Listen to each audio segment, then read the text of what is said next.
ఇది ఓడెక్కిన తర్వాత ఓడమల్లన్న, ఓడ దిగిన తర్వాత బోడమల్లన్న. అంటే ఇలాంటి విధానం తయారైపోయింది.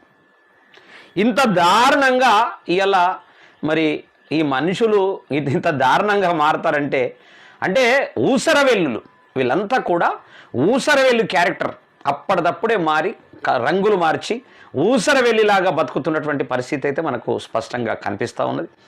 ఈ ఊసరవెల్లి విధానాన్ని తప్పకుండా ప్రజలలోకి తీసుకుపోవలసినటువంటి బాధ్యత మన ప్రజా అసెంబ్లీ మీద ఉన్నది. ఈ 2 సంవత్సరాల నుంచి అంటే తెలంగాణలో జరిగినటువంటి విధానాలన్నీ కూడా ఆంధ్రప్రదేశ్కు పాకుతున్నాయి. ఆంధ్రప్రదేశ్లో మళ్ళీ అట్లా జరుగుతున్నాయి. ఊసరవెల్లి తత్వాలే జరుగుతూ ఉన్నాయి. అంటే తెలుగు రాష్ట్రాలలో ఈ తెలంగాణలో జరిగే ప్రతి అంశం అక్కడికి ఆల్రెడీ చేరవేస్తుంది. ఇక తెలంగాణలో చేసారుగా మనం కూడా చేద్దామనే ఊసరవెల్లి